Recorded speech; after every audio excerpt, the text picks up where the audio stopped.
Bryce Miller pitch, and this was apparently the second most exciting thing to watch at the game last night. Ariel, I'm going to be honest, not exciting to me, but for others it was. No, and I don't need to see that many shirtless guys in one section, let alone three sections.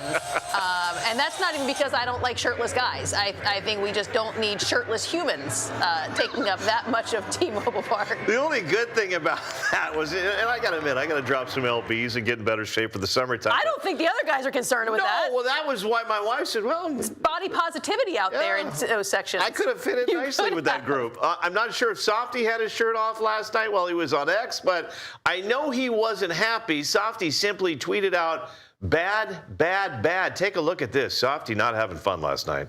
The piggyback thing is nonsense. There's no piggyback. There's no side saddle. There's no ride along. There's no human pyramid. He's a damn reliever.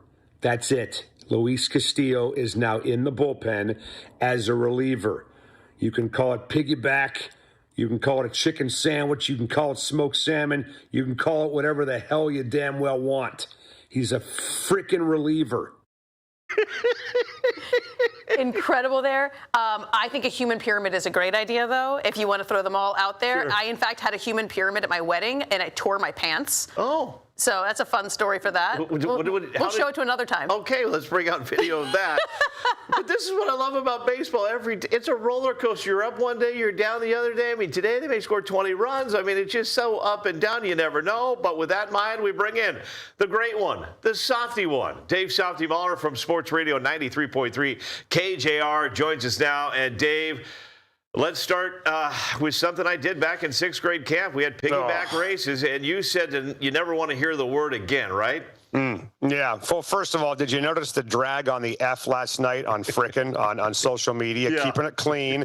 All right. He's a frickin' reliever. I wanted to say something else so bad, but I was imagining my mom watching that video, so I left it out. I mean, yeah, guys, I don't even know where you want to start, honestly. You want to start with the shirtless dudes in the crowd and talk about that for 20 minutes? You want to talk about Dan Wilson not knowing the rules? We can talk about that. We can talk about Mitch Garver not challenging some pitches that clearly should have been challenged last night. We can talk about horrible offense. We can talk about horrible defense. We can talk about horrible managing. We could be here all day. Okay. All right? I know you guys are going off the air at 11. You might want to hang out until about 4 o'clock this afternoon. Well, I love it. You just laid out the entire rundown, so let's begin there. And kudos to you wearing, representing the 253 with your Tacoma shirt today. I love that. But let's start in order of the game, and let's start with Bryce Miller. Obviously, he was pissed to come out of the game, but I think he showed everybody that he doesn't need anybody to help piggyback him through a game. He is one of the best pitchers on this team right now. Your thoughts on what you saw from him and your thoughts on taking him out? Well, I just think, first of all, I have no problem taking the guy out. I mean, he's coming off an injury. They're still limiting his pitch count. I have no issue with that whatsoever.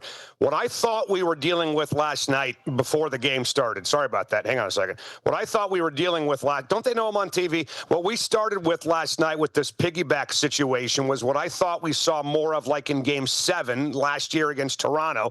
I know that brings up some bad memories, and I understand that, but George Kirby to Brian Wu, one guy takes 3 or 4, the next guy takes maybe 2 or 3, and you're done.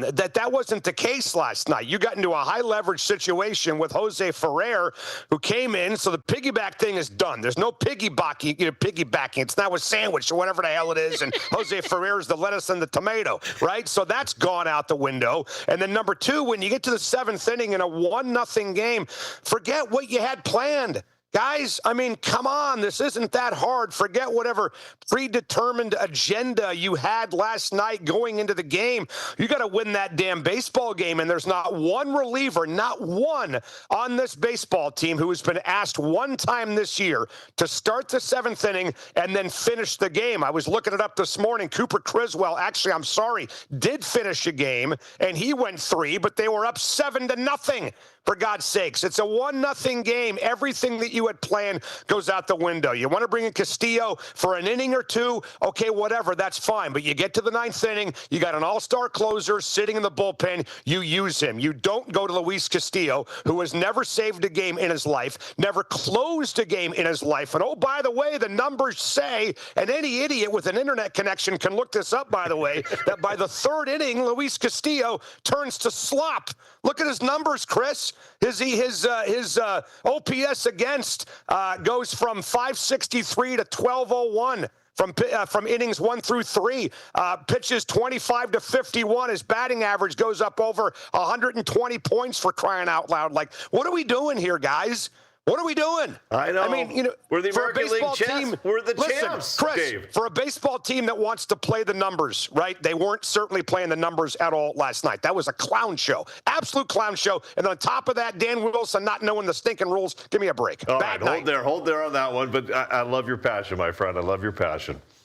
Yeah, Softy, I mean, I want to just jump in. I mean, I don't even know where to digest everything you just said. You kind of just said the whole game. But I think that Castillo is actually a pretty good option out of the bullpen if you use him for 1 or 2. Your thoughts? I have no problem with that at all. I mean, look, if he's going to be a reliever, then you got to use him, right? There's no need to put a guy in the bullpen and have him sit on his butt and, you know, just stare at the jumbotron the entire day. I have no problem with him being used as a reliever. I have no problem with Bryce Miller being used as a reliever. What I have a problem with is this baseball team asking guys to do things that they've never done, right? I mean, look, if the Mariners were up 5-0 or down 5-0 last night, fine. Let them finish the game. Let them get some work in. Let him figure out what it's like to be in that situation, because you never know when you might call on him again. I have no issue with that. But the only thing that should have mattered last night, up 1-0 in the ninth inning, is putting your best arm out there to win the baseball game. And it felt to me, guys, like there was a predetermined agenda before the game. And if you listen to Dan Wilson's pregame thoughts with the media, he talked about wanting to get Luis Castillo as much work as possible. And it felt like they stuck with that in the ninth inning, up 1-0 for some stupid reason when they never should have. Yeah, I agree. And you've mentioned Dan Wilson a couple times. I was at an event last night, Dave. I come out, I go to my phone, and my phone is just blowing up with text messages. A lot of them talking about his in-game management. There has been a lot of concern about that this season. Right. Your thoughts on that? Well, I think, look, I mean, this has been going on since last year, right? I mean, obviously, Game 7 was the gas on the fire for that, no question about it. But there was a drumbeat. There was some criticism of Dan Wilson, even going back to last year, and maybe even in some ways when he first took over for service in August of 24 into September. So this is not a new thing. This is not a new phenomenon that Mariner fans are criticizing Dan Wilson. Last night, though, was like, remember the scene in Point Break, guys, when Patrick Swayze had the flamethrower at the gas station? Yes, I do. That's what that was last night for the Wilson critics, because honestly, look, anybody who's been around Dan, and we've been around him for a long time, you and me, Chris, you're going 30 years now, great dude, or a phenomenal guy, right? He's a great ambassador for Mariner baseball. He's a baseball guy. He gets the game, and maybe in some ways you want to defend him because a lot of guys are banged up right now, and I certainly get that. Last night was a terrible look for him.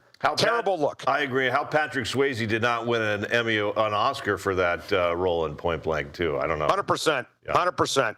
Yeah. I mean, it was just, look, it was one of those moments where he looked overmatched. It was one of those moments where he looked unprepared as a manager. When he came out there and tried to pull Castillo and then was told by the umpire, go back to the dugout, man. So, I mean, you guys mentioned maybe he's doing that on purpose for a little bit of a delay to get Munoz a couple more throws in.